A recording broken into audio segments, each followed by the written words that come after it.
നമസ്കാരം. 2018 ജനുവരി 10 വൈകുന്നേരം ഏകദേശം ഒരു 4 മണിയായി കാണും.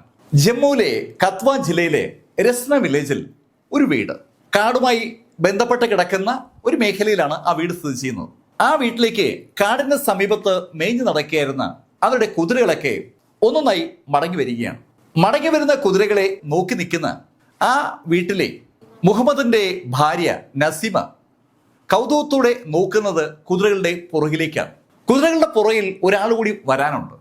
കുതിരകൾ വരുന്ന ദിക്കിലേക്ക് ആ ആളെ നോക്കി നിൽക്കുന്ന നസീമയുടെ മുഖത്ത് അല്പനേരം കഴിഞ്ഞപ്പോൾ ഒരു കറുപ്പ് പതുക്കെ പടർന്നു കയറുകയാണ്.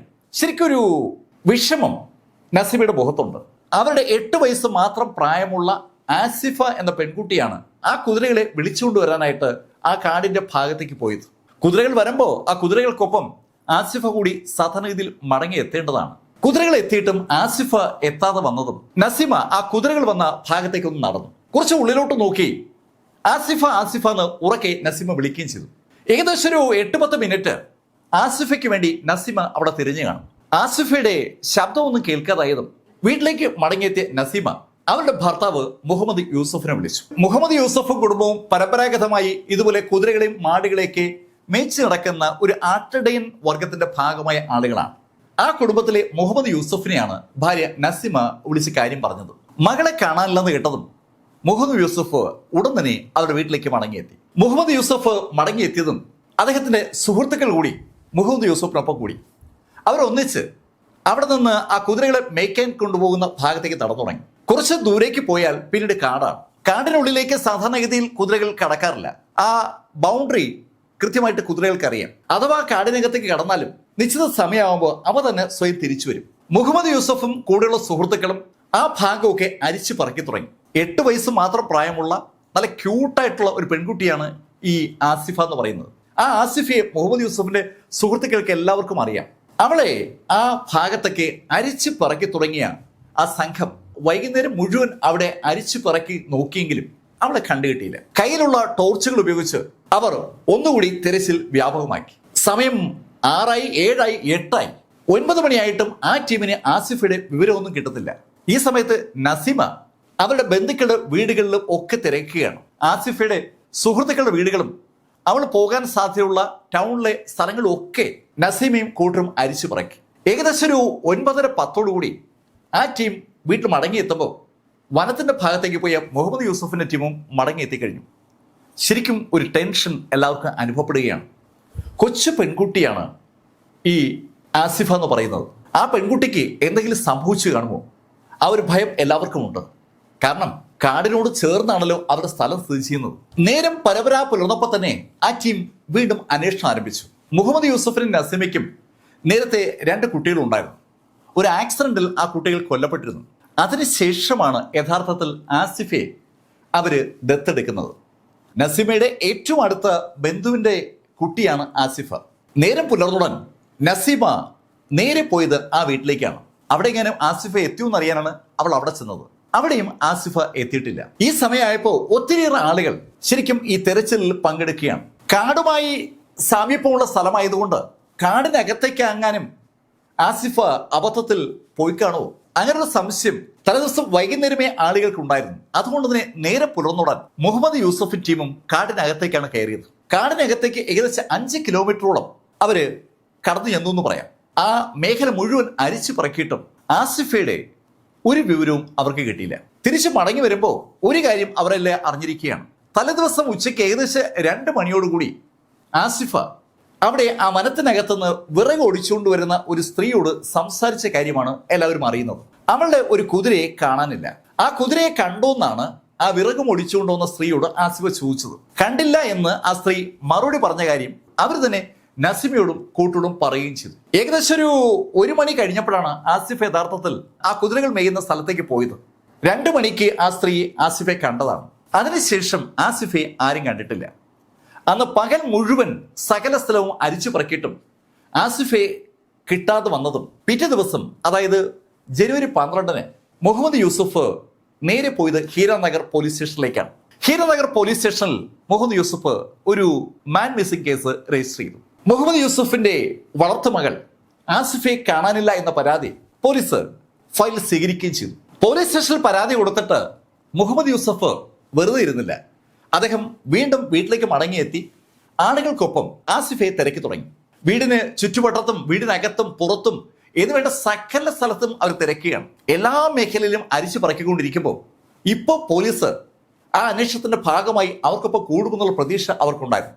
പക്ഷെ വൈകുന്നേരം 5 മണിയായിട്ടും പോലീസിന്റെ ഭാഗത്തുനിന്ന് ഒരു ഇടപെടലും ഉണ്ടായില്ല.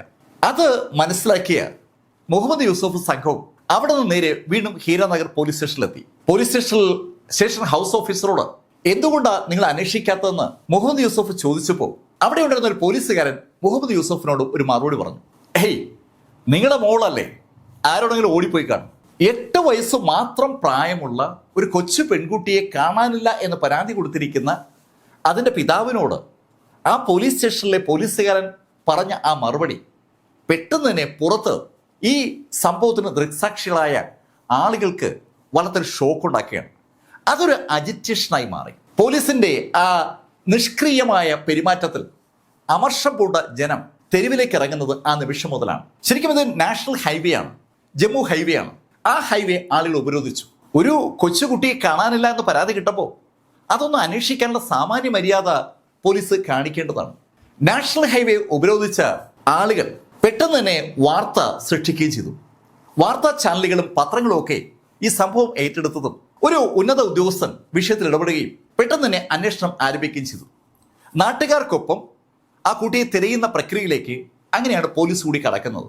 പോലീസ് ആ നാട്ടുകാർക്കൊപ്പം കാര്യമായി ഒന്ന് തിരഞ്ഞെങ്കിലും ആ തിരച്ചിലിൽ ഫലമൊന്നും ഉണ്ടായില്ല. പോലീസും കൂടി അന്വേഷണത്തിന്റെ ഭാഗമാകുമ്പോഴേക്കും ആ കുട്ടിയെ കാണാതായിട്ട് 4 ദിവസം ഏതാണ്ട് പൂർത്തീകരിച്ചു എന്ന് പറയാം. 15-ാം തീയതി 16-ാം തീയതി പോലീസ് നാട്ടുകാർക്കൊപ്പം അന്വേഷണത്തിൽ സഹകരിച്ചു. നാട്ടുകാരാണ് യഥാർത്ഥത്തിൽ അന്വേഷിക്കുന്നത്. ആ അന്വേഷണത്തിന്റെ ഭാഗമായി ഞങ്ങളും ഉണ്ടെന്നുള്ള ഒരു ശൈലിയിലാണ് പോലീസുകാരുടെ ഇടപെടൽ. ഹീരാനഗർ പോലീസ് സ്റ്റേഷനിലെ ആ പോലീസുകാർക്ക് ഈ അന്വേഷണത്തിൽ വലിയ താല്പര്യമൊന്നും ഉണ്ടായിരുന്നില്ല. ആ കുട്ടി എങ്ങോട്ടോ ഒളിച്ചോടിയെന്നുള്ള ഒരു സ്റ്റാൻഡിലാണ് ആ പോലീസുകാരൊക്കെയും. പക്ഷേ ആ സ്റ്റാൻഡ് തെറ്റാണെന്ന് 17-ാം തീയതി രാവിലെ ഏകദേശം ഒരു 10 മണി കഴിഞ്ഞപ്പോൾ ജനം അറിഞ്ഞു. കാട്ടിൽ തന്റെ കാണാതായ ആടിന് തിരക്കിപ്പോയ ജഗദീഷ് രാജ് എന്ന ആള് കാടിനകത്തുനിന്ന് ഓടിയെത്തിയത് മുഹമ്മദ് യൂസഫും കൂട്ടും നിൽക്കുന്ന ഭാഗത്തേക്കാണ്. അവിടെ കാടിനകത്ത് ഒരു പെൺകുട്ടിയുടെ ബോഡി അയാൾ കണ്ടു എന്ന് അയാൾ വിളിച്ചു പറഞ്ഞതും ജനം ഒന്നടങ്കം കാട്ടിനകത്തേക്ക് ഓടി. അവര് ഓടിയെത്തുമ്പോൾ അവർ കാണുന്നത് ഏകദേശം 8 വയസ്സ് മാത്രം പ്രായമുള്ള ഒരു കൊച്ചു പെൺകുട്ടിയുടെ കരിവാളിച്ച മുഖത്തോടു കൂടിയുള്ള ഒരു ഡെഡ് ബോഡിയാണ്. ആ ബോഡിയിൽ ഡ്രസ്സ് മാറിക്കിടക്കുകയാണ്. ഒറ്റ നോട്ടത്തിൽ ആ കുട്ടി ക്രൂരമായ പീഡനത്തിന് വിധേയായെന്ന് വിളിച്ചു പറയും. ആ കാഴ്ച കണ്ട ആളുകളൊക്കെ ശരിക്കും നടുങ്ങി പോവുകയാണ്. നല്ല സൗന്ദര്യമുള്ള ആസിഫയുടെ മുഖം കല്ലുകൊണ്ട് ആരോ ഇടിച്ചു പൊട്ടിച്ചിരിക്കുകയാണ്. അവളുടെ ദേഹത്ത് രക്തം ഒലിച്ചിറങ്ങിയിട്ടുണ്ട്. വിവരം സ്വാഭാവികമായിട്ടും പോലീസും കൂടെ അറിയുകയാണല്ലോ. പോലീസ് സംഘം അതിവേഗം ആ ബോഡി ഇൻക്വസ്റ്റ് നടപടികൾക്ക് ശേഷം അവിടെ നിന്ന് ഹോസ്പിറ്റലിലേക്ക് ഷിഫ്റ്റ് ചെയ്തു. ഉച്ചയ്ക്ക് 2:30-ക്ക് തന്നെ പോസ്റ്റ്മോർട്ടം നടപടികൾ ആരംഭിച്ചു. ആ കുട്ടിയുടെ ബോഡി കിട്ടിയ വിവരം ചാനലുകൾ ബ്രേക്ക് ചെയ്തതോടുകൂടി ശരിക്കും ജമ്മു കാശ്മീർ മാത്രമല്ല എൻറ്റയർ ഇന്ത്യയിലും ആ വിഷയം അറിഞ്ഞു തുടങ്ങിയിട്ടുണ്ട്. ഒരു കൊച്ചു പെൺകുട്ടിയെ കാണാതായിട്ട് 5 ദിവസം കഴിഞ്ഞപ്പോൾ അതിൻ്റെ ഡെഡ് ബോഡി കിട്ടിയിരിക്കുകയാണ്. 8 വയസ്സ് മാത്രം പ്രായമുള്ള ഒരു പെഞ്ചു കുഞ്ഞിനെ ആരോ ക്രൂരമായി റേപ്പ് ചെയ്തിരിക്കുകയാണ്. ആ മുൻവിധിയോട് കൂടിയാണ് യഥാർത്ഥത്തിൽ ഡോക്ടേഴ്സ് പോസ്റ്റ്മോർട്ടം ആരംഭിക്കുന്നത്. അവളുടെ കവിളല് കല്ലുകൊണ്ട് ഇടിച്ച് പൊട്ടിച്ചിരിക്കുകയാണ്. അതോടൊപ്പം അവളുടെ കഴുത്ത് ഒന്ന് ഒടിഞ്ഞിട്ടുണ്ട്. അതിനു പുറമെ അവളുടെ മുതുകിൽ എന്തോ ശക്തമായി ഇടിച്ചതിൻ്റെ ഒരു പാടുണ്ട്. മുതുക് പിടിച്ച് ഒടിച്ചിരിക്കുകയാണ്. ശരിക്കും അവൾ മരിച്ചിരിക്കുന്നത് ശ്വാസം കിട്ടാതെയാണ്. അവളെ ശ്വാസം മുട്ടിക്കാനായി ക്രൂരമായി അവളെ വലിച്ചു ഒടിച്ചു എന്ന് പറയാം. കഴുത്ത് ഒടിക്കപ്പെട്ട ശൈലിയില. അതുമാത്രമല്ല അവളുടെ മുഖ്യഭാഗത്ത് വളരെയധികം പാടുകൾ കാണുന്നുണ്ട്. അവളെ റേപ്പ് ചെയ്യാൻ ശ്രമിച്ച ആളുകളുടെ ഒരു ഇടപെടൽ ആ ബോഡിയിൽ സംഭവിച്ചതിൻ്റെ എല്ലാ സൂചനകളുമുണ്ട്. പോസ്റ്റ്മോർട്ടം നടത്തിയ ഡോക്ടേഴ്സ് അവളുടെ ബോഡിയിൽ അനവധി ആളുകളുടെ കൈയും കാലുകളും പതിഞ്ഞിട്ടുണ്ടെന്നുള്ള കാര്യം കൂടി റിപ്പോർട്ട് ചെയ്തതോടുകൂടി അതൊരു സെൻസേഷണൽ വിഷയമായി മാറി. ഒരു ഹിന്ദു ഏരിയയിലാണ് യഥാർത്ഥത്തിൽ ഈ ആട്ടിടയന്മാർ താമസിക്കുന്നത്. അതുകൊണ്ട് തന്നെ ആ വിഷയത്തിന് വല്ലാത്തൊരു വാർത്താ പ്രാധാന്യം ഉണ്ടായി. കാശ്മീർ മേഖലയിൽ മുസ്ലിംസും ജമ്മു മേഖലയിൽ ഹിന്ദുസുമാണ് ജമ്മു കാശ്മീരിലുള്ളത്. പക്ഷെ അങ്ങനെയാണെങ്കിലും കാശ്മീരിൽ ഹിന്ദുക്കളും അതുപോലെ ജമ്മുവിൽ മുസ്ലിങ്ങളും ഉണ്ടാവും. അങ്ങനെയുള്ള ആളുകൾക്ക് സ്വാഭാവികമായും ചുറ്റുമുള്ള സമൂഹത്തിൻ്റെ ശക്തമായ ഒരു പ്രശ്നം അനുഭവപ്പെടും. ഇവിടെ ഈ മുഹമ്മദ് യൂസഫിന്റെ കുടുംബത്തിന് സമീപത്തുള്ള ഹിന്ദുക്കളുമായി ബന്ധപ്പെട്ടുകൊണ്ട് ഒരു പ്രഷറുണ്ട്.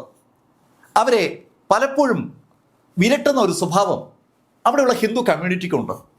ആ വാർത്തകളൊക്കെ ലീക്കായതോടുകൂടി ഒരു സെൻസേഷണൽ വിഷയമായി പെട്ടെന്ന് അതങ്ങ് മാറിയതും ഗവൺമെന്റ് കുറ്റവാളികളെ കണ്ടുപിടിക്കാനുള്ള ഒരു ശ്രമവും ആരംഭിച്ചു. പോലീസിന്റെ അതിശക്തമായ അന്വേഷണമാണ് തുടർന്നുണ്ടായത്. അതുവരെയുള്ള അന്വേഷണത്തേക്ക് കവച്ചു വെച്ചുകൊണ്ട് ആ അന്വേഷണ സംഘം മുന്നോട്ട് പോയതും അവർക്ക് ഒരു പ്രതിയെ കിട്ടി. അവന് 15 വയസ്സാണ് പ്രായം. 15 വയസ്സ് പ്രായമുള്ള ആ കുട്ടിയെ പോലീസ് അറസ്റ്റ് ചെയ്യുന്നത് ഒരു രഹസ്യ വിവരത്തിന്റെ അടിസ്ഥാനത്തിലാണ്. 10-ാം തീയതി ഉച്ചയ്ക്ക് 2 മണിക്ക് കാടിനകത്തുനിന്ന് വിറകുമായി വരികയായിരുന്ന സ്ത്രീയോട് തന്റെ കുതിരയെ കണ്ടുവോ എന്ന് ആസിഫ ചോദിച്ചിരുന്നു. ആ സ്ത്രീ കുതിരയെ കണ്ടില്ല എന്ന് മറുപടി പറഞ്ഞിട്ട് അവിടുന്ന് മടങ്ങിപ്പോയതാണ്. വീടിന്റെ അടുത്ത് ആ വിറക് കൊണ്ട് വെക്കുന്ന സമയത്ത് അവര് ആ പയ്യൻസ് ആസിഫ പോയ ഭാഗത്തേക്ക് നടക്കുന്നത് കണ്ടതായി അവർ ചില ആളുകളോട് പറഞ്ഞിരുന്നു. അങ്ങനെയാണ് ആ വാർത്ത ചോർന്ന് പോലീസിലെത്തുന്നതും പോലീസ് അവനെ സംശയാസ്പദമായി പൊക്കുന്നതും.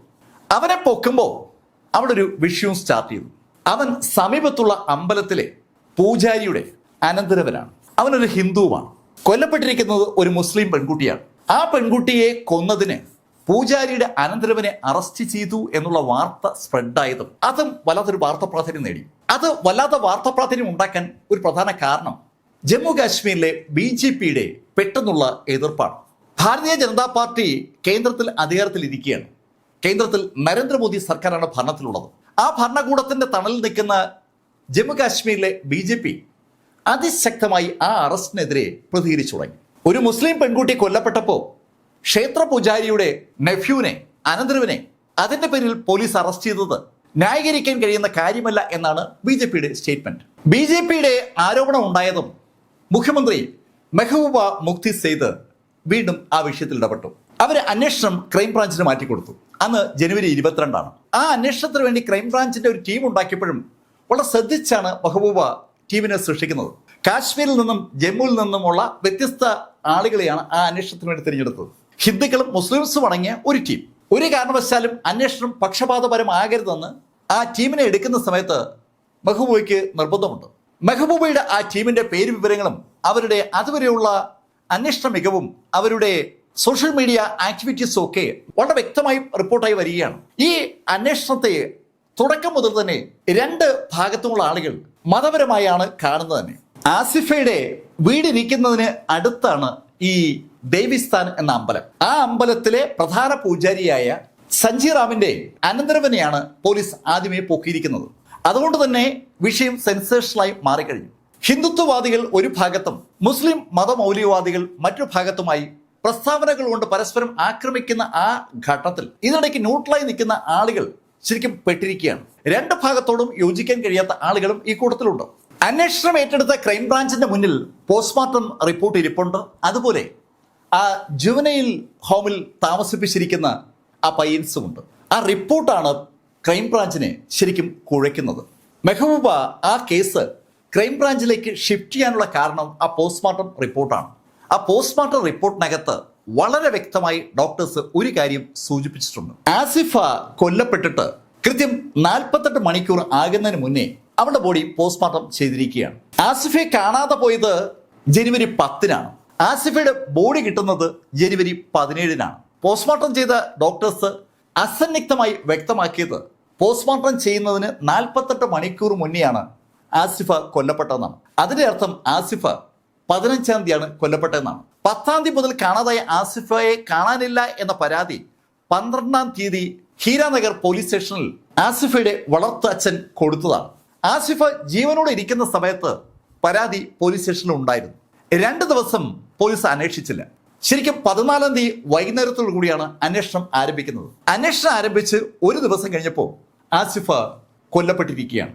അവിടെ സ്വാഭാവികമായിട്ടും പോലീസിന്റെ കനത്ത അനാസ്ഥ ആർക്കും ചൂണ്ടിക്കാണിക്കാൻ പറ്റും. ആ കാര്യം വ്യക്തമായി മനസ്സിലാക്കിയ മെഹബൂബ അതുകൊണ്ടാണ് അതിശക്തരായ പോലീസ് ഉദ്യോഗസ്ഥരുടെ ഒരു ടീം കോൺസ്റ്റിറ്റ്യൂട്ട് ചെയ്ത് ആ അന്വേഷണം ഹാൻഡ് ഓവർ ചെയ്യുന്നത്. അന്വേഷണം ഏറ്റെടുത്ത ക്രൈംബ്രാഞ്ച് ഉടൻ തന്നെ ജുവനൈൽ ഹോമിൽ നിന്ന് ആ പയ്യൻസിനെ ഏറ്റുവാങ്ങി. ആ പയ്യൻസിനെ ഏറ്റുവാങ്ങിയ ക്രൈംബ്രാഞ്ച് സംഘം അവനോട് ചോദിച്ചത് ചെറിയ ചെറിയ കാര്യങ്ങളൊക്കെയാണ്. ആദ്യം അവനൊന്നും ഏറ്റുപറയാൻ തയ്യാറായിരുന്നില്ല. പക്ഷേ അവനോട് വ്യക്തമായും പോലീസ് ഒരു കാര്യം അറിയിച്ചു. അവൻ ആസിഫയുടെ അടുത്തേക്ക് പോകുന്നത് കണ്ട ദൃക്സാക്ഷികൾ ഉണ്ടെന്ന് അവനോട് പോലീസ് പറഞ്ഞതും അവൻ പോലീസിനോട് ചില കാര്യങ്ങളൊക്കെ സമ്മതിച്ചു. അതിന്റെ അടിസ്ഥാനത്തിൽ ക്രൈംബ്രാഞ്ച് ആ ദേവിസ്ഥാൻ ക്ഷേത്രത്തിലെ പൂജാരിയാണ് അടുത്തതായി പൊക്കിയത്, ആ പയ്യൻസിന്റെ അമ്മാവൻ. മൂന്നാമതായി പോലീസ് പൊക്കിയത് സഞ്ജി റാമിന്റെ മകൻ വിശാലിനെയാണ്. അവൻ യഥാർത്ഥത്തിൽ ആസിഫെ കാണാതായി 2 ദിവസം കഴിഞ്ഞിട്ടാണ് ആ ഹീരനഗർ പരിധിയിൽ എത്തിയിരിക്കുന്നത്. പോലീസ് വിശാലിനെ അറസ്റ്റ് ചെയ്തപ്പോൾ ആ കാര്യവും നോട്ട് ചെയ്തു. ആ ചെറു പയ്യനെയും വിശാലിന്റെ പിതാവിനെയും ഒരുമിച്ചിരുത്തി ചോദ്യം ചെയ്യുന്നതിലേക്ക് ക്രൈംബ്രാഞ്ച് പതുക്കെ കടന്നു. ചോദ്യം ചെയ്തു തുടങ്ങിയപ്പോൾ സഞ്ജി റാമിന് ഒരു കുലുക്കവുമില്ല. ആസിഫ കൊല്ലപ്പെടേണ്ട കുട്ടിയായിരുന്നു എന്നുള്ള ശൈലിയിലാണ് അയാള് പോലീസിനോട് മറുപടി പറഞ്ഞത്. അയാളുടെ ആ മറുപടി അയാൾ ചെയ്ത കൃത്യത്തെ ഡിഫെൻഡ് ചെയ്യുന്ന ശൈലിയിലാണെന്ന് മനസ്സിലായതും പോലീസ് അയാളെയും ആ ചെറു പയ്യനെയും അതുപോലെ വിശാലിനെ കൊണ്ട് നേരെ എത്തിയത് ആ ദേവിസ്ഥാൻ ക്ഷേത്രത്തിലേക്കാണ്. ഒരു വൻ പോലീസ് സംഘം ദേവിസ്ഥാൻ ക്ഷേത്രത്തിലേക്ക് കടക്കുമ്പോൾ ഒരുപാട് ആളുകൾ ഈ കാഴ്ച കാണാനായി എത്തിയിട്ടുണ്ട്. ഒരു മുസ്ലിം പെൺകുട്ടിയുടെ കൊലപാതകവുമായി ബന്ധിപ്പിച്ച് അറസ്റ്റ് ചെയ്യപ്പെട്ട പൂജാരിയുമായി പോലീസ് എത്തിയിരിക്കുന്നത് ക്ഷേത്രത്തിന്റെ കോമ്പൗണ്ടിന് ഉള്ളിലേക്കാണ്. സാധാരണഗതിയിൽ അത്തരത്തിലൊരു കാഴ്ച നമ്മൾ കണ്ടിട്ടുണ്ടാവില്ല. ക്ഷേത്രത്തിനകത്തേക്ക് കടന്ന പോലീസ് ആ ക്ഷേത്ര കോമ്പൗണ്ടിനകം അരിച്ചു പറക്കി തുടങ്ങി. അങ്ങനെ അരിച്ചു പറക്കുമ്പോൾ പോലീസിനൊപ്പം ഫോറൻസിക് വിദഗ്ധരുണ്ട്. ആ വിദഗ്ധർ ആ ക്ഷേത്ര കോമ്പൗണ്ടിനകത്ത് നിന്ന് കളക്ട് ചെയ്ത സാധനങ്ങൾ നമ്മളെ ശരിക്കും ഞെട്ടിക്കും. ആ കോമ്പൗണ്ടിനകത്ത് നിന്ന് ഫോറൻസിക് വിദഗ്ധർ ശേഖരിച്ച ഐറ്റത്തിൽ ഒരെണ്ണം മുടിയിഴകളാണ്. നല്ല നീളമുള്ള മുടിയിഴകൾ. കൊല്ലപ്പെട്ട ആസിഫയുടെ മുടിയിഴകളുമായി സാമ്യമുള്ള മുടിയിഴകളാണ്. ആ മുടിയിഴ ആസിഫയുടെ ആണോ എന്ന് തെളിയണമെങ്കിൽ DNA പരിശോധന വേണം. സ്വാഭാവികമായിട്ടും അത് DNA പരിശോധനയ്ക്ക് വേണ്ടി ഷിഫ്റ്റ് ചെയ്തു. ഇതോടൊപ്പം ക്രൈംബ്രാഞ്ച് ആ ബോഡി കിടന്ന സ്ഥലവും പരിശോധിച്ചു. സാധാരണഗതിയിൽ ഈ ബോഡിയൊക്കെ ആ ശൈലിയിൽ കിട്ടുമ്പോൾ ക്രൈം സീൻ ഒന്ന് ലോക്ക് ചെയ്യുന്ന പതിവ് പോലീസ് കാണിക്കാറുണ്ട്. പക്ഷെ അവിടെ ഹീരനഗറിലെ ലോക്കൽ പോലീസ് ആ ബോഡി കണ്ടെടുത്തിട്ടും അവിടെ ആ ബോഡി കിടന്ന സ്ഥലം ലോക്ക് ചെയ്യാൻ ഒരു ശ്രമവും നടത്തിയിട്ടില്ല. അതായത് അവിടെ ചുറ്റും റിബൺ വലിച്ചു കിട്ടുന്ന പരിപാടി അവർ ചെയ്തിട്ടില്ല. ഒരു ഉഴപ്പ് ഹീരനഗർ പോലീസിന്റെ ഭാഗത്തു നിന്ന് തുടക്കം മുതലേ ഉണ്ടെന്നുള്ള കാര്യം പത്രങ്ങളൊക്കെ റിപ്പോർട്ട് ചെയ്തുകൊണ്ടിരിക്കുകയാണ്. അതുകൊണ്ട് തന്നെ അതിൽ ഒരു അസ്വാഭാവികത തോന്നിയതും ക്രൈംബ്രാഞ്ച് സംഘം ആ ഹീരനഗർ പോലീസ് സ്റ്റേഷനുമായി ബന്ധപ്പെട്ട് ഈ കേസ് അന്വേഷിച്ച മുഴുവൻ ആളുകളുടെയും വിവരങ്ങൾ ശേഖരിച്ചു തുടങ്ങി. അങ്ങനെ വിവരം ശേഖരിച്ചപ്പോഴാണ് വളരെ നിർണായകമായ ഒരു ഇൻഫർമേഷൻ ക്രൈംബ്രാഞ്ചിനെ തേടിയെത്തിയത്. അതെത്തുന്നത് ലാബിൽ നിന്നാണ്. ലാബിൽ ഈ കൊല്ലപ്പെട്ട ആസിഫയുടെ വസ്ത്രങ്ങൾ പരിശോധനയ്ക്കായി അയച്ചിരുന്നു. ആ വസ്ത്രങ്ങൾ ഒരു കവറിൽ പാക്ക് ചെയ്താണ് ലാബിൽ കിട്ടിയത്.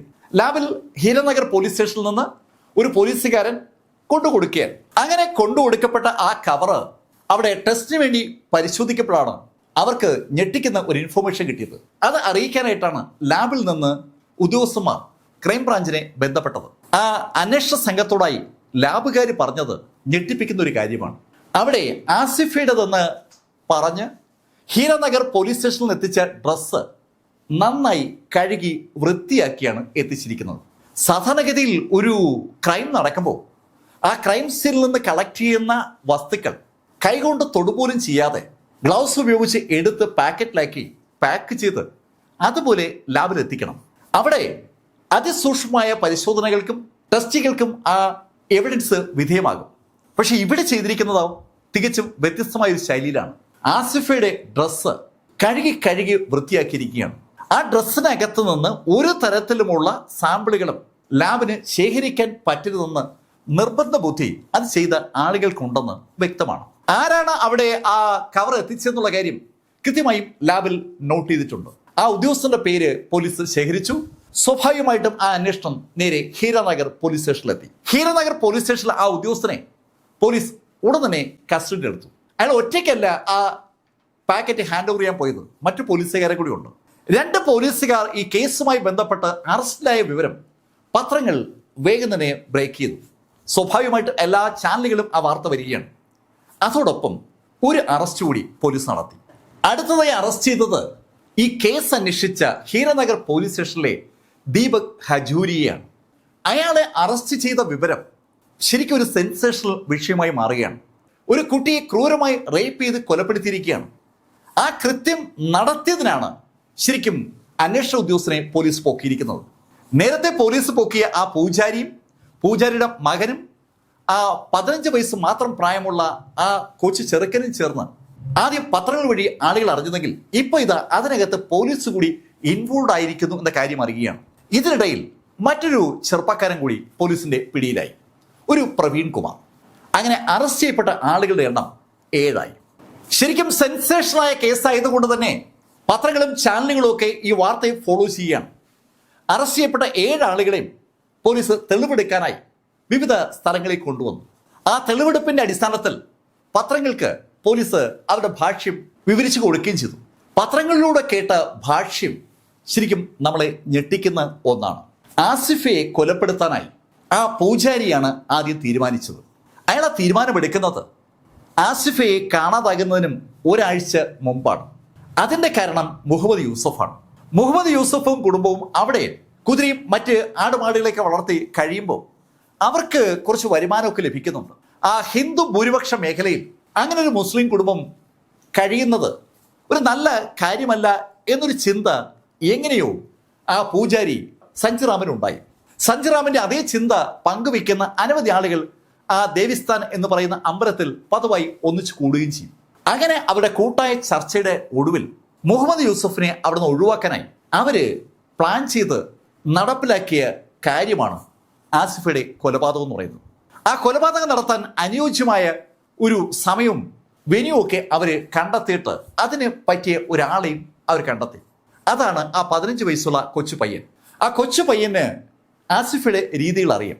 ഉച്ചയ്ക്ക് സ്കൂളിൽ നിന്ന് എത്തുന്നതോടുകൂടി അവളുടെ ജോലി ആ കുതിര മേയ്പ്പായി മാറും. കുതിരയെ രാവിലെ കാട്ടിലേക്ക് മേയാനായി പറഞ്ഞു വിടും. കാടിന്റെ അകത്തേക്കും കാടുമായി ചേർന്ന് കിടക്കുന്ന സ്ഥലത്താണ് ആ കുതിര മേയാൻ പോകുന്നത്. കുതിര മാത്രമല്ല, ആടും അതുപോലെ പശുക്കളൊക്കെ ഉണ്ട്. അവയെ എല്ലാത്തിനെയും തിരിച്ച് വിളിച്ചുകൊണ്ടിരുന്ന ജോലി ആ 8 വയസ്സുള്ള പെൺകുട്ടിയുടേതാണ്. അവളത് കൃത്യമായി ചെയ്യാറുണ്ട്. അവളെ കാണുമ്പോൾ തന്നെ ആ മൃഗങ്ങളൊക്കെ അവൾക്കൊപ്പം നടന്നു വരികയും ചെയ്യും. അവൾക്ക് ശരിക്കും ഇഷ്ടമുള്ളൊരു പരിപാടിയാണത്. അവൾ അങ്ങനെ പോകുന്ന സമയത്ത് അവൾക്കൊപ്പം വേറെ ആരും ഉണ്ടാകില്ല എന്നുള്ള കാര്യം ആ 15 വയസ്സുകാരനായ വിദ്യാർത്ഥിക്ക് അറിയാം. അവൻ ആ കാര്യം അവന്റെ അമ്മാവനായ സഞ്ജിറാമിനോട് പറയുകയും ചെയ്തു. സഞ്ജിറാം അതുകൊണ്ടാണ് അവനെ തന്നെ ആ കൃത്യം നിറവേറ്റാനായി ചുമതലപ്പെടുത്തിയത്. അവൻ അതിനുവേണ്ടി അവനൊരു സുഹൃത്തിനെ കൂടി കൂട്ടുപിടിച്ചു. അതാണ് പ്രവീൺ കുമാർ. അവന് 21 വയസ്സാണ് പ്രായം. അവർ രണ്ടുപേരും വളരെ വളരെ നിർണായകമായ ഒരു തീരുമാനം കൂടി എടുത്തു. അതിന്റെ അടിസ്ഥാനത്തിൽ അവർ ജനുവരി 9 ഹീരാനഗറിലെ ഒരു മെഡിക്കൽ സ്റ്റോറിൽ നിന്ന് കുറച്ച് ഡ്രഗ്സ് വാങ്ങിച്ചു. 1/2 മില്ലിഗ്രാമിന്റെ ക്ലോറോസ്പം എന്ന ഗുളികയാണ് അവർ വാങ്ങിച്ചിരിക്കുന്നത്. അത് കഴിച്ചാൽ ആളുകൾക്ക് ഒരു മയക്കം ഉണ്ടാവും. ഒരിക്കലും അത് ഉപയോഗിച്ചിട്ടുള്ള ആളുകൾ ആദ്യമായി അത് ഉപയോഗിക്കുമ്പോൾ ഒരു സ്ഥലകാല ബോധം നഷ്ടപ്പെടുന്ന പ്രവണത ഉണ്ടാവും. തലയൊക്കെ കറങ്ങും, ശരിക്കും ഒരു മന്ദത ഫീൽ ചെയ്യും. സ്ഥിരമായി ഉപയോഗിച്ചാൽ അത് ദോഷവുമാണ്. പക്ഷെ എങ്ങനെയോ ആ മെഡിക്കൽ സ്റ്റോറിൽ നിന്ന് ആ 2 കൊച്ചു പയ്യന്മാരും ആ മരുന്ന് വാങ്ങുക തന്നെ ചെയ്തു. നേരത്തെ ആ പൂജാരിയുമായി ചർച്ച ചെയ്ത് ഒരു തീരുമാനം അവരെടുത്തിട്ടുണ്ട്. അതിന്റെ അടിസ്ഥാനത്തിലാണ് ആ ഡ്രഗ്സ് വാങ്ങിച്ചിരിക്കുന്നത്. ആ ഡ്രഗ്സ് കയ്യിൽ കരുതിയിരിക്കുകയാണ് ആ 2 പയ്യന്മാരും. അങ്ങനെ ഇരിക്കുമ്പോഴാണ് ഈ ജനുവരി 10 ഉച്ചയ്ക്ക് 2 മണി കഴിഞ്ഞപ്പോൾ ആ വിറകും തലയിൽ വെച്ചുകൊണ്ടൊരു സ്ത്രീ നടന്നു വരുമ്പോൾ ആസിഫ അവരുടെ കുതിരയെ തിരക്കുന്നത്. ശരിക്കും ആ കുതിരയെ കാടിന്റെ ഉള്ളിലേക്ക് പറഞ്ഞു വിട്ടിട്ട് ഈ 15 വയസ്സുകാരൻ ആസിഫ കുതിരയെ തിരക്കുന്നത് കാണാനായി കാത്തു നിൽക്കുമ്പോഴാണ് ആ സംഭവം ഉണ്ടായത്. ആ സ്ത്രീ കണ്ണിൽ നിന്ന് മറയുന്നവരെ ഒരു മരത്തിന് മറഞ്ഞു നിന്ന ആ 15 വയസ്സുകാരൻ അവനെ കാണുന്നില്ല എന്ന് ഉറപ്പായതും ആസിഫയുടെ അടുത്തേക്ക് ചെന്ന് അവളുടെ കുതിര കാടിനകത്തോട്ട് പോകുന്നത് അവൻ കണ്ടുവെന്ന് അവളോട് പറഞ്ഞു. അവൻ വേണമെങ്കിൽ ആ കുതിര നിൽക്കുന്ന സ്ഥലം അവൾക്ക് കാണിച്ചു കൊടുക്കാമെന്ന് പറഞ്ഞതും അവള് ആ പയ്യനൊപ്പം കാടിന്റെ ഭാഗത്തേക്ക് നടന്നു. അവർക്ക് നല്ല പരിചയമുള്ള പയ്യനാണ്. അതുകൊണ്ട് തന്നെ മറ്റൊന്നും ചിന്തിച്ചതുമില്ല. ആസിഫ അവൾക്കൊപ്പം നടക്കുമ്പോൾ നേരത്തെ ആ പയ്യനൊപ്പം പ്ലാനിങ്ങിൽ പാർട്ടായിട്ടുള്ള ആ പ്രവീൺ കുമാർ കൂടി കാടിന്റെ അടുത്ത് വെച്ച് അവർക്കൊപ്പം ചേർന്നു. ആ 3 സംഘം കാടിനകത്തേക്ക് കടന്നതും അവർ ബലമായി ആസിഫയെ പിടിച്ച് കിടത്തിയിട്ട് അവളുടെ വായിലേക്ക് അവർ കൊണ്ടുവന്ന ഗുളിക കുത്തിക്കയറ്റി. ആ കൊച്ചു പെൺകുട്ടിയെ കൊണ്ട് ആ ഗുളിക വിഴിയിപ്പിക്കുകയാണ്. ഗുളിക കഴിച്ചു കഴിഞ്ഞതും ആദ്യമായി ആ ശൈലിയിൽ ഒരു ഗുളിക കഴിക്കുന്ന ആ പെൺകുട്ടി വല്ലാതെ വൊമിറ്റ് ചെയ്യുന്ന ഒരു സ്റ്റേജിലേക്ക് വന്നു. അതുമാത്രമല്ല അവളുടെ മുഖമൊക്കെ ആകെ ഒരു വല്ലാണ്ടാകുകയും ചെയ്തു.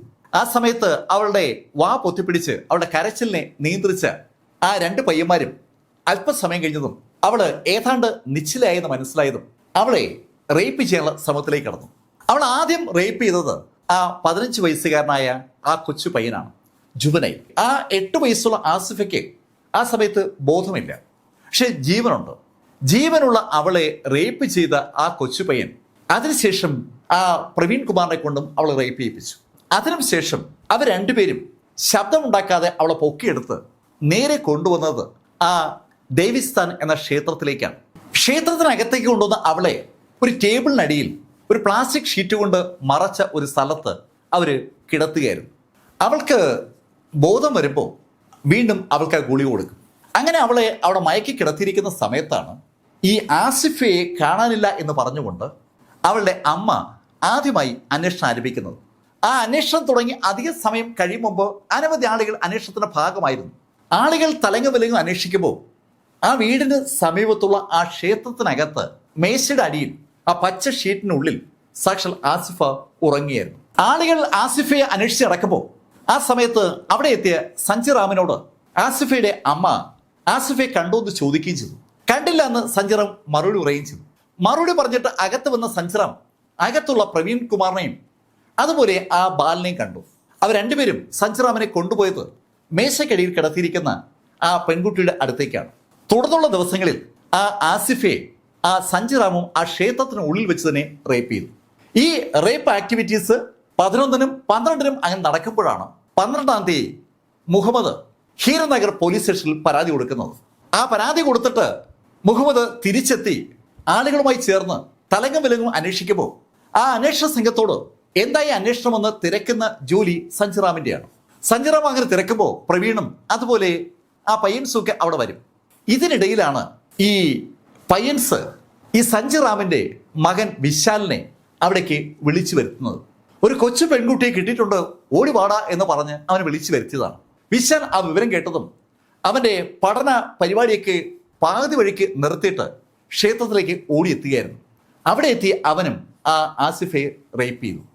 ആസിഫയെ വിശാൽ റേപ്പ് ചെയ്യുന്ന സമയത്ത് ആസിഫയുടെ അന്വേഷണം പോലീസ് സജീവമായി ഏറ്റെടുക്കുന്നില്ല എന്ന് പറഞ്ഞ് സമരം നടത്തുകയാണ്. നാഷണൽ ഹൈവേ അവർ ബ്ലോക്ക് ചെയ്തിരിക്കുന്ന സമയത്ത് ആ നാഷണൽ ഹൈവേക്ക് സമീപമുള്ള ആ അമ്പലത്തിനകത്ത് ആസിഫ ക്രൂരമായി റേപ്പ് ചെയ്യപ്പെട്ടുകൊണ്ടിരിക്കുകയാണ് അനവധി തവണ. നാഷണൽ ഹൈവേ ബ്ലോക്ക് ചെയ്ത് ജനം ഒരു വാഹനവും പോകാൻ അനുവദിക്കാതെ ആ വിഷയത്തിൽ പോലീസ് ഇടപെടണമെന്ന് ആവശ്യപ്പെടുന്ന രംഗം TV ചാനലുകൾ ടെലികാസ്റ്റ് ചെയ്തപ്പോൾ ആ വിഷയത്തിൽ ഇടപെട്ട മുഖ്യമന്ത്രി മെഹബൂബ വ്യക്തമായ നിർദ്ദേശം പോലീസിന് കൊടുത്തതിന്റെ അടിസ്ഥാനത്തിൽ ഉന്നത ഉദ്യോഗസ്ഥരുടെ ഇടപെടലിന്റെ ഭാഗമായിട്ടാണ് ഹീരാനഗറിലെ പോലീസ് ആ വിഷയത്തിലേക്ക് സാവധാനം ഇറങ്ങുന്നത്. ആളുകളുടെ ആവശ്യപ്രകാരം സ്ഥലത്തെത്തിയ പോലീസ് അന്വേഷണത്തിന്റെ ഭാഗമായി കൂടെ ചേർന്നു. അങ്ങനെ ചേരുന്ന ആ സംഘത്തിലെ സാക്ഷാൽ സ്റ്റേഷൻ ഹൗസ് ഓഫീസർ സാവധാനം ആ ഗ്രൂപ്പിൽ നിന്ന് വേർപെട്ട് രാത്രിയാകുമ്പോൾ ആ ക്ഷേത്രത്തിലെത്തും. സഞ്ജയറാമിനോട് കാര്യങ്ങളൊക്കെ സംസാരിച്ചു. ഒരു കാരണവശാലും ആ പെൺകുട്ടിയെ ജീവനോടെ പുറത്തു വിടരുതെന്നുള്ള നിർദ്ദേശം ആ ക്ഷേത്ര പൂജാരിക്കും മകനും അനന്തരവനും ഒക്കെ കൊടുക്കുന്നത് ആ ഇൻസ്പെക്ടർ തന്നെയാണ്. ശരിക്കും ആ കുട്ടിയുടെ ജീവൻ രക്ഷിക്കാൻ ബാധ്യതപ്പെട്ട ആ ഇൻസ്പെക്ടർ ആ കാര്യം പറഞ്ഞു എന്ന് മാത്രമല്ല 15-ാം തീയതി അയാൾ ആ കാര്യം നടപ്പിലാക്കാനുള്ള ശ്രമത്തിലേക്ക് കടക്കുകയും ചെയ്തു. 15-ാം തീയതി ആ പെൺകുട്ടിയെ കൊല്ലണമെന്ന് ഇൻസ്പെക്ടർ ഉറപ്പിച്ചു പറയാൻ ഒരു കാരണമുണ്ട്. ഈ അന്വേഷണം സാവധാനമാണ് നടക്കുന്നതെന്നുള്ള ഒരു ധ്വനി മേലുദ്യോഗസ്ഥന്മാർക്ക് മുഴുവനുണ്ട്. അത് ഹീരനഗറിലെ പോലീസിന് അറിയാം. ഉടൻ തന്നെ അന്വേഷണം അവരിൽ നിന്ന് മാറി ക്രൈംബ്രാഞ്ചിലേക്കോ മറ്റ് ടീമിലേക്കോ ഒക്കെ പോകാൻ സാധ്യതയുണ്ട്. അവർ അന്വേഷണത്തിന്റെ ഭാഗമായി എത്തിയാൽ ചിലപ്പോൾ അന്വേഷിച്ച് ക്ഷേത്രത്തിന്റെ ഉള്ളിലേക്ക് വരാൻ സാധ്യതയുണ്ട്. അങ്ങനെ വന്നാൽ ക്ഷേത്രത്തിന്റെ ഉള്ളിൽ ആ സമയത്തും ജീവനോടുള്ള ആസിഫയെ അവർ കണ്ടെത്തും. അത് എന്തായാലും കുഴപ്പമാവും. അതറിയാവുന്ന ആ ഇൻസ്പെക്ടർ അതുകൊണ്ടാണ് ആസിഫയെ ഇല്ലാതാക്കാനുള്ള നിർദ്ദേശം സഞ്ജയറാമിന് കൊടുത്തത്. നിർദ്ദേശം കൊടുത്തു എന്ന് മാത്രമല്ല ആ ആസിഫയെ ഇല്ലാതാക്കാനുള്ള നടപടിയിലേക്കും അയാളെ കടന്നു. ആസിഫയെ പുറത്തെടുത്ത അയാൾ ആസിഫയെ കൊല്ലാൻ നോക്കിയപ്പോഴാണ് സുന്ദരമായ മുഖമുള്ള ആസിഫയിൽ അയാൾക്കൊരു ഇഷ്ടം തോന്നിയത്. അവിടെ ആ ക്ഷേത്രത്തിനകത്ത് വെച്ച് ആ ഇൻസ്പെക്ടറും ആസിഫയെ റേപ്പ് ചെയ്തു. ശരിക്കൊരു കൊച്ചു കുട്ടിയാണ് ആസിഫ. ആ കൊച്ചു കുട്ടിയുടെ പുറത്ത് അങ്ങനെയൊക്കെ ചെയ്യാൻ അയാൾക്ക് എങ്ങനെ മനസ്സ് വന്നുവെന്ന് അതും ക്ഷേത്രത്തിനകത്ത് വെച്ച് അതൊരു വല്ലാത്ത ചോദ്യമാണ്.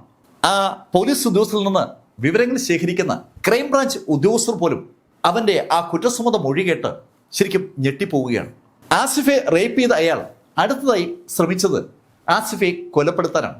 അതിനുവേണ്ടി അയാളുടെ ബലിഷ്ഠമായ കൈകൾ കൊണ്ട് ആസിഫയുടെ കഴുത്ത് ഒന്ന് മുറുക്കാൻ ശ്രമിച്ചെങ്കിലും എന്തുകൊണ്ടോ ആസിഫ മരണപ്പെട്ടില്ല.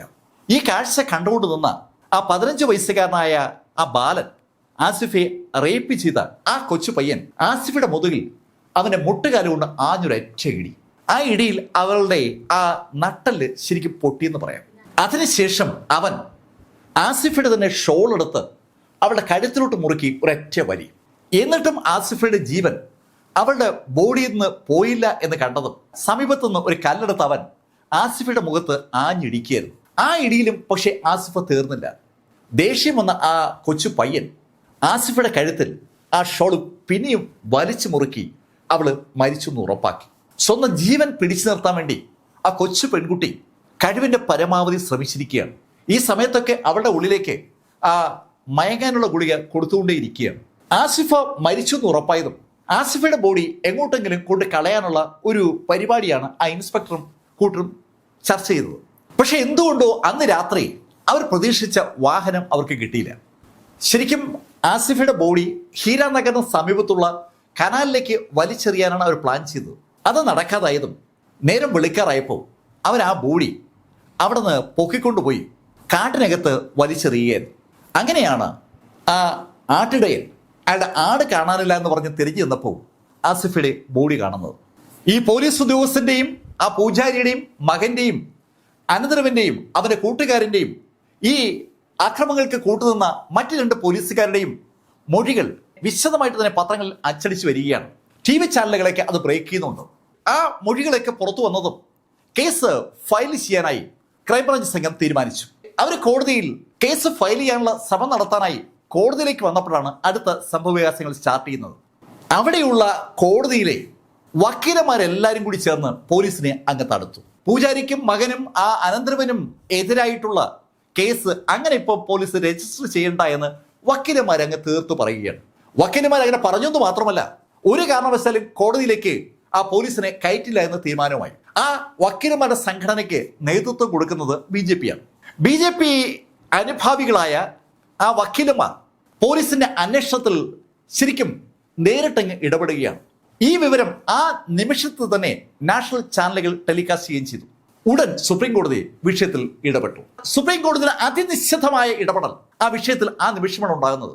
കോടതിയുടെ ഭാഗമായ വക്കീലന്മാർ അന്വേഷണത്തിൽ ഇടപെടുകയും അന്വേഷണത്തിൽ തന്നെ അട്ടിമറിക്കത്തക്ക ശൈലിയിൽ കോടതിയിൽ പോലീസിനെ വരാൻ അനുവദിക്കാതിരിക്കുകയും ചെയ്യുന്ന സംഭവം ഇന്ത്യയിൽ കേട്ടുകേൾവിയില്ലാത്തതാണ്. പക്ഷെ BJPയുടെ ഭരണമാണ് കേന്ദ്രത്തിൽ നടക്കുന്നത്. അതുകൊണ്ട് തന്നെ ആ ഭരണത്തിന്റെ ഭാഗമായ ജമ്മു കാശ്മീരിലെ ആ വക്കീലന്മാരുടെ സംഘടന അതിശക്തമായി അങ്ങനെ എതിർത്തപ്പോൾ സുപ്രീം കോടതി രംഗത്തില്ലായിരുന്നെങ്കിൽ എന്ന് സംഭവിക്കുന്നത് മറ്റു വിഷയമാണ്. എന്തായാലും സുപ്രീം കോടതി ആ സമയം ഇടപെട്ടതുകൊണ്ട് ക്രൈംബ്രാഞ്ചിന് ആ കേസ് കോടതിയിൽ ഫയൽ ചെയ്യാൻ പറ്റി. കേസ് കോടതിയിൽ ഫയൽ ചെയ്തെങ്കിലും പ്രോസിക്യൂഷനെ റെപ്രസെന്റ് ചെയ്യാൻ ഒരു വക്കീൽ വേണമല്ലോ. സകല വക്കീലന്മാരും പ്രതികൾക്കൊപ്പമാണ്. ആ സമയത്താണ് ധൈര്യപൂർവ്വം ദീപിക എന്ന ലേഡി വക്കീൽ പ്രോസിക്യൂഷന് വേണ്ടി ഹാജരായത്. അതും ശരിക്കും വാർത്തയായി. അതിന്റെ പേരിൽ ദീപികയെ ബോയ്ക്കോട്ട് ചെയ്യാനുള്ള ഒരു രീതിയിലേക്ക് ബാർ അസോസിയേഷൻ കടക്കുകയാണ്. ബാർ അസോസിയേഷൻ പൂർണ്ണമായി ക്രൈംബ്രാഞ്ചിനെതിരാണ്. ശരിക്കും അറസ്റ്റ് ചെയ്യപ്പെട്ടിരിക്കുന്ന ആ അമ്പലത്തിലെ പൂജാരി ഒരു നേതാവ് കൂടിയാണ് BJPയുടെ. അതുകൊണ്ട് തന്നെ ആ വിഷയത്തെ അങ്ങനെ കാണാൻ പറ്റില്ല എന്ന ശൈലിയിലാണ് ബാർ അസോസിയേഷൻ. പക്ഷെ ദീപിക ഉറച്ചു നിന്നു. ദീപിക ഉറച്ചു നിന്നിട്ടും ദീപികയ്ക്ക് പോലും ആ കേസ് മുന്നോട്ട് കൊണ്ടുപോകാൻ പറ്റാതായതും സുപ്രീം കോടതി വീണ്ടും ആ കേസിൽ ഇടപെട്ടു. ആ കേസ് അവിടെ നിന്ന് പത്താൻകോട്ടയ്ക്ക് ഷിഫ്റ്റ് ചെയ്തു. അവിടെ വെച്ചാണ് വിചാരണ ശരിക്കും ആരംഭിക്കുന്നത്. പത്താൻകോട്ടിലേക്ക് കേസ് ഷിഫ്റ്റ് ചെയ്യുന്ന സമയത്ത് സുപ്രീം കോടതി ചില നിബന്ധനകൾ കൂടി പുറപ്പെടുവിച്ചിട്ടുണ്ട്. കേസിന്റെ വിചാരണ തുടർച്ചയായി നടക്കണം. പരമാവധി 1 ദിവസത്തെ ഗ്യാപ്പേ വിചാരണ ദിവസങ്ങൾക്കിടയിൽ ഉണ്ടാകാൻ പാടുള്ളൂ. വേഗത്തിൽ വിചാരണ പൂർത്തീകരിക്കണം.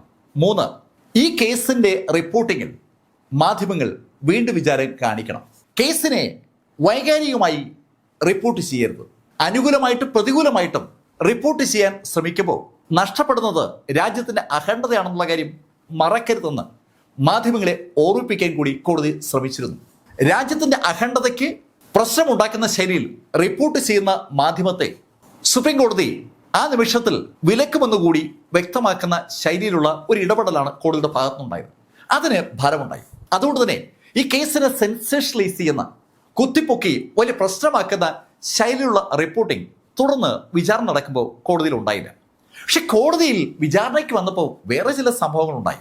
പത്താൻകോട്ടിലെ കോടതിയിൽ വിചാരണ ആരംഭിച്ചപ്പോൾ ഡിഫൻസ് പ്രധാനമായും ഊന്നൽ കൊടുത്തത് ഒരു പ്രത്യേക കാര്യത്തിനാണ്. നടന്നിരിക്കുന്നത് റേപ്പാണ്. കന്യകയായ ഒരു പെൺകുട്ടി റേപ്പ് ചെയ്യപ്പെടുമ്പോൾ ആ നിമിഷത്തിൽ അവളുടെ കന്യാചർമ്മം പൊട്ടിപ്പോകും. പക്ഷെ ഇവിടെ ഈ പെൺകുട്ടിയുടെ കാര്യത്തിൽ അത് സംഭവിച്ചിട്ടില്ല. പോസ്റ്റ്മോർട്ടം റിപ്പോർട്ടിൽ അക്കാര്യം വ്യക്തമായി സൂചിപ്പിക്കുന്നുണ്ട്. അവളുടെ കന്യാചർമ്മത്തിന് ഒന്നും സംഭവിച്ചിട്ടില്ല എന്നുള്ള കാര്യം. കന്യാചർമ്മം പൊട്ടാത്ത സ്ഥിതിക്ക് റേപ്പ് നടന്നിട്ടില്ല. അതാണ് ഡിഫൻസിന്റെ വാദം. ആ വാദത്തിനെ ബേസ് ചെയ്തുകൊണ്ട് അവരൊരു കാര്യം കൂടി പറഞ്ഞു. ചെയ്യാത്ത കുറ്റത്തിനാണ് ക്രൈംബ്രാഞ്ച് അവരെല്ലാം അറസ്റ്റ് ചെയ്തിരിക്കുന്നത്.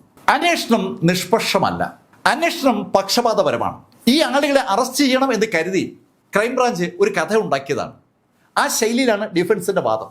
കേസ് നിഷ്പക്ഷമായി അന്വേഷിക്കാനായി CBIക്ക് ഹാൻഡ് ഓവർ ചെയ്യണമെന്നാണ് വിചാരണ നടക്കുന്ന സമയത്ത് ഡിഫൻസ് കോടതിയിൽ ആവശ്യപ്പെട്ടത്. പക്ഷെ ആ സമയത്ത് പ്രോസിക്യൂഷൻ ആ വാദത്തെ ഖണ്ഡിച്ചുകൊണ്ട് തെളിവുകൾ ഒന്നൊന്നായി നിരത്തി. അവിടെ ദീപികയ്ക്ക് പകരം ഹാജരായത് public prosecutor JK ചോപ്രയാണ്. JK Chopra വളരെ വിശദമായിട്ട് തന്നെ പഠനം നടത്തിയതിനു ശേഷമാണ് കോടതിയിൽ എത്തിയത്. അദ്ദേഹം ഡിഫൻസിന്റെ പ്രധാന വാദത്തെ ശാസ്ത്രീയ തെളിവുകളുടെ അടിസ്ഥാനത്തിൽ അതിനിശ്ചിതമായിട്ട് തന്നെ പൊളിച്ചടുക്കി. കൊച്ചു പെൺകുട്ടികളുടെ കന്യാചർമ്മം സാധാരണഗതിയിൽ ഒത്തിരി ഉള്ളിലായിരിക്കും. അത് അങ്ങനെ അങ്ങ് പൊട്ടിപ്പോവില്ല. കുട്ടികൾ മെച്ചുർ ആകുന്ന സമയത്താണ് കന്യാചർമ്മം പുറത്തേക്ക് വരുന്നത്. ശാസ്ത്രീയ പഠനങ്ങളുടെ അടിസ്ഥാനത്തിലുള്ള ആ വിവരങ്ങൾ ആ പ്രോസിക്യൂട്ടർ കോടതിയിൽ വിശദമായി അവതരിപ്പിച്ചു എന്ന് മാത്രമല്ല, അതിനെ സപ്പോർട്ട് ചെയ്യാൻ കഴിയുന്ന ഡോക്ടേഴ്സിനെ സാക്ഷികളായി കോടതിയിൽ അവതരിപ്പിക്കുകയും ചെയ്തു. രണ്ടാമതായി ഡിഫൻസ് കൊണ്ടുവന്ന വാദം എന്ന് പറയുന്നത്, സാധാരണഗതിയിൽ ഒരു റേപ്പ് നടക്കുമ്പോൾ റേപ്പ് ചെയ്യപ്പെടുന്ന ആള് ഒന്ന് ഡിഫെൻഡ് ചെയ്യും. അങ്ങനെ ഡിഫെൻഡ് ചെയ്യുമ്പോൾ അതിൻ്റെതായ പരിക്ക് ആ വ്യക്തിയുടെ ബോഡിയിൽ ഉണ്ടാകും. അങ്ങനെ ഒരു ഡിഫൻസും നടത്തിയതായി ആ ആസിഫയുടെ ബോഡിയിൽ തെളിവുകളില്ല. ആസിഫയെ ആരും റേപ്പ് ചെയ്തിട്ടില്ല. അവളുടെ കൺസെന്റോടുകൂടി ആരൊക്കെയോ അവളുമായി ബന്ധപ്പെട്ടിരിക്കുന്നതാണ്. 8 വയസ്സ് മാത്രം പ്രായമുള്ള ഒരു പെൺകുട്ടിയെ കുറിച്ചാണ് ഡിഫൻസ് ആ വാചകമൊക്കെ പറയുന്നത്. ഡിഫൻസിന്റെ ആ വാദത്തെ അതിശക്തമായി തന്നെ പ്രോസിക്യൂഷന് വേണ്ടി JK ചോപ്ര എതിർക്കുകയും ചെയ്തു. JK ചോപ്ര ഡിഫൻസിനോട് പറഞ്ഞത് ഒരു സിമ്പിൾ കാര്യമാണ്. ഒരാളെ, പ്രത്യേകിച്ച് ഒരു സ്ത്രീയെ ആരെങ്കിലും റേപ്പ് ചെയ്യുമ്പോൾ അവരെ എതിർക്കണമെങ്കിൽ ഒരു സംഭവം ഉണ്ടാവണം. അവർക്ക് ബോധമില്ലാത്ത ഒരാൾ എങ്ങനെ എതിർക്കുക? ഇവിടെ ആസിഫ എന്ന പെൺകുട്ടിയെ ആ മയക്കുമരുന്ന് പോലുള്ള ഗുളികൾ കൊടുത്ത് മയക്കി കിടത്തിയതിന് ശേഷമാണ് റേപ്പ് ചെയ്തിരിക്കുന്നത്. അതുകൊണ്ട് തന്നെ അവൾക്ക് ആ റേപ്പ് എതിർക്കാൻ പറ്റത്തില്ല. അവൾക്ക് ബോധമുണ്ടെങ്കിലേ എതിർക്കാൻ കഴിയും. അതിന്റെ തെളിവുകൾ പോസ്റ്റ്മോർട്ടം റിപ്പോർട്ടിലും ലാബ് റിപ്പോർട്ടിലും ഒക്കെ വ്യക്തമാണ്. അത് കോടതിയിൽ പ്രോസിക്യൂഷന് വേണ്ടി JK ചോപ്ര ഹാജരാക്കുകയും ചെയ്തു. ഇതിനേക്കാളേറെ നിർണായകമായ ഒരു തെളിവ് JK ചോപ്ര കോടതിയിൽ അവതരിപ്പിച്ചു. അവളെ കണ്ടുകിട്ടിയ സ്ഥലത്ത് അവളുടെ ബോഡിയിൽ മണ്ണുണ്ടായിരുന്നു. ആ മണ്ണും ക്ഷേത്രത്തിനകത്ത് മണ്ണും പരിശോധനയ്ക്ക് വിധേയമാക്കിയപ്പോൾ രണ്ടും ഒന്നാണ്. എന്ന് പറഞ്ഞാൽ ക്ഷേത്രത്തിനകത്ത് അവള് കിടന്നിരുന്നു എന്ന് വ്യക്തമായി പ്രോസിക്യൂഷന് കോടതിയിൽ തെളിയിക്കാൻ പറ്റിയെന്നാണ്. അതിനൊപ്പം ആ ക്ഷേത്രത്തിനകത്തുനിന്ന് കണ്ടെടുത്ത മുടിയിഴകളും ആസിഫിന്റെ മുടിയിഴകളും ഒന്നാണെന്ന് DNA പരിശോധനയിൽ ബോധ്യമാവുകയും ചെയ്തു. അതിനു പുറമെയാണ് അവളുടെ മുഖ്യഭാഗത്ത് നിന്ന് ലഭിച്ച ആന്തരിക സ്രവങ്ങളുടെ ഒരു ശേഖരം. അത് ഈ അറസ്റ്റ് ചെയ്യപ്പെട്ട അവളെ റേപ്പ് ചെയ്ത ആളുകളുടെ ബോഡി ലിക്വിഡുമായി ബന്ധപ്പെടുന്നതാണ്, അല്ലെങ്കിൽ അവ തമ്മിൽ യോജിക്കുന്നതാണ്. DNA പരിശോധനയിൽ അതും തെളിയിക്കപ്പെട്ടു. ഇതിനു പുറമെ ഒരു കാര്യം കൂടിയുണ്ട്. ഈ റേപ്പ് നടക്കുന്ന സമയത്ത് ഈ കക്ഷികളുടെ കയ്യിലേക്ക് മൊബൈൽ ഫോൺ ഉണ്ട്. ആ മൊബൈൽ ഫോൺ ലൊക്കേഷൻ കൃത്യമായും പോലീസ് ശേഖരിച്ചിരുന്നു. ഇവരെല്ലാവരും റേപ്പ് നടക്കുന്ന സമയത്ത് ആ പറയുന്ന സമയത്ത് ആ ക്ഷേത്രത്തിൽ ഉണ്ടായിരുന്നു എന്ന് തെളിയിക്കാൻ പോലീസിന് അതുകൊണ്ട് അതിവേഗം പറ്റുകയും ചെയ്തു. ഇതോടൊപ്പം തന്നെ കൂസലില്ലാതെ പ്രതികൾ പോലീസിനോട് പറഞ്ഞ കുറ്റസമ്മത മൊഴികൾ കൂടി ആയതുകൊണ്ട് ഈ പ്രതികളെല്ലാം കുറ്റക്കാരാണെന്ന് തെളിയുകയും ചെയ്തു. കാശ്മീരിനെയും ജമ്മുവിനെയും പിടിച്ചു കുലുക്കിയ, ഇന്ത്യയെ തന്നെ പിടിച്ചു കുലുക്കിയ കത്വ കൂട്ട റേപ്പിന് അങ്ങനെ പരിസമാപ്തിയായി. വിചാരണ നടപടികൾ 1 വർഷം കൊണ്ട് തന്നെ പൂർത്തീകരിക്കപ്പെട്ടു. 2019 ജൂണിൽ തന്നെ വിധിയും വന്നു. ആ പൂജാരിയുടെ മകനെയും അതുപോലെ ആ ജുവനൈൽ പയ്യന്റെ സുഹൃത്തിനെയും അതുപോലെ പോലീസ് ഇൻസ്പെക്ടറെയും ജീവപര്യന്തം തടവിനാണ് കോടതി വിധിച്ചത്. തെളിവ് നശിപ്പിക്കാൻ കൂട്ടുനിന്ന ആ 2 പോലീസുകാർക്കും 5 കൊല്ലത്തെ തടവ് വിധിച്ചു. ജുവനൈൽക്കാരനെതിരെയുള്ള വിധി ജുവനൈൽ കോടതിയിലാണല്ലോ നടത്തേണ്ടത്. അവനെ ജുവനൈൽ കോടതിയിൽ വിചാരണ ചെയ്യാനുള്ള കാരണം അവന്റെ പ്രായമാണ്. അവനെ മെഡിക്കൽ പരിശോധനയ്ക്ക് വിധേയമാക്കിയ ഡോക്ടേഴ്സ് തികച്ചും വ്യത്യസ്തമായ ഒരു അഭിപ്രായം ഇതിനിടയിൽ റിപ്പോർട്ട് ചെയ്തിട്ടുണ്ട്. അവൻ ജുവനൈൽ കോടതിയിൽ വിചാരണ ചെയ്യപ്പെടേണ്ട വ്യക്തിയെ അല്ല. അവൻ മെച്യൂരിറ്റിയുള്ള ആളാണ്. അവൻ ഈ പറയുന്ന പോലെ 2004 ജനിച്ചത്. അവൻ ജനിച്ചിരിക്കുന്നത് അതിനും 4 കൊല്ലം മുമ്പാണ്. ശരിക്കും അവൻ 18 വയസ്സ് പൂർത്തീകരിച്ച ഒരു കക്ഷി തന്നെയാണ്. അക്കാര്യം കോടതിയിൽ ആ ഡോക്ടേഴ്സ് പറയുകയും ചെയ്തു. പക്ഷെ അവന്റെ കയ്യിലുള്ള റെക്കോർഡുകളൊക്കെയും പുതുതായി ഉണ്ടാക്കപ്പെട്ട റെക്കോർഡാണ്. ആ റെക്കോർഡ് അനുസരിച്ചാണ് അവൻ ഒരു ബാലനായിരിക്കുന്നത്. ബാലനായതുകൊണ്ടാണ് ആ ജുവനൽ കോടതിയിൽ അവന് വിചാരണ നടന്നത്. യഥാർത്ഥത്തിൽ അവനാണ് അതിക്രൂരമായി അവളെ റേപ്പ് ചെയ്യുന്നതും അവളെ കൊല്ലുന്നതും. അതിന്റെ ഫലമായി അവന്റെ പ്രായത്തെ ചൊല്ലിയുള്ള കേസ് അവസാനം സുപ്രീം കോടതിയിലെത്തി. 2022 ശാസ്ത്രീയ തെളിവുകളുടെ അടിസ്ഥാനത്തിൽ ആ റേപ്പും കൊലയും നടക്കുന്ന സമയത്ത് അവൻ ജുവനൈൽ അല്ലായിരുന്നു എന്നുള്ള വിധിയാണ് സുപ്രീം കോടതിയുടെ ഭാഗത്തുനിന്നുണ്ടായത്. ഇപ്പോ ആ കേസ് വീണ്ടും സ്റ്റാർട്ട് ചെയ്തിരിക്കുകയാണ്. എന്തായാലും നടക്കാൻ പാടില്ലാത്ത കുറേയേറെ കാര്യങ്ങളാണ് കത്വ ആ കൂട്ട റേപ്പിൽ നടന്നിരിക്കുന്നത്. എട്ടുപൊട്ടും തിരിയാത്ത ഒരു കൊച്ചു പെൺകുട്ടിയെ അതിക്രൂരമായി റേപ്പ് ചെയ്യാനും കൊലപ്പെടുത്താനും ഒരു മനസ്സാക്ഷി കുത്തും അനുഭവിക്കാത്ത ഒരു കൂട്ടം നീചന്മാരുടെ കഥയാണ് ശരിക്കും ഞാനിപ്പോൾ നിങ്ങളോട് പറഞ്ഞത്. ഇവിടെ എന്നെ ഏറെ ഞെട്ടിച്ചത്, വിഷമിപ്പിച്ചത് ആ നീചന്മാർക്ക് വേണ്ടി കോടതി നടപടികൾ വരെ തടസ്സപ്പെടുത്തിയ അവിടുത്തെ രാഷ്ട്രീയ പ്രസ്ഥാനങ്ങളുടെയും ആ ബാർ അസോസിയേഷൻ്റെയും പ്രവർത്തനമാണ്. അവർക്ക് വേണ്ടി വാദിക്കാനും അവർക്ക് വേണ്ടി സംസാരിക്കാനും അവർക്ക് വേണ്ടി പോസ്റ്ററുകൾ തയ്യാറാക്കാനും എന്തുമാത്രം ഉത്സാഹമാണ് അവരൊക്കെ കാണിച്ചത്. സംഭവിക്കാൻ പാടില്ലാത്ത കാര്യങ്ങൾ നിരന്തരം സംഭവിക്കുമ്പോൾ ഇത് നിങ്ങളോട് പറയാതെ പോയാൽ ശരിയാകില്ല എന്ന് കണ്ടതുകൊണ്ടാണ് ഈ കഥ നിങ്ങളോട് പറഞ്ഞത്. ഇതുപോലുള്ള കഥകളല്ലാത്ത കഥകളും ഞാൻ ഇടയ്ക്ക് ചെയ്തിരുന്നു. നമ്മുടെ കേരളത്തിൻ്റെ സ്വന്തം പാട്ടുകാരി എന്ന് വിളിക്കാൻ കഴിയുന്ന ഒരു പെൺകുട്ടിയുണ്ട്, കോഴിക്കോടുകാരിയാണ്. അതിമനോഹരമായി പാടുന്ന സൂര്യഗായത്രി എന്ന പെൺകുട്ടിയുടെ കഥ ഞാൻ നേരത്തെ ഒരു വീഡിയോ രൂപത്തിൽ അവതരിപ്പിച്ചിട്ടുണ്ട്. അത് ഒന്ന് കണ്ടു നോക്ക്, താഴെ ലിങ്ക് ചെയ്തിട്ടുണ്ട്. ഈ കഥകളൊക്കെ നിങ്ങളോട് പറഞ്ഞത് എം ലൈഫിൽ നിന്ന് BS ചന്ദ്രമോഹൻ. കമന്റുകൾ ഉറപ്പായും ചെയ്യണം. Thank you.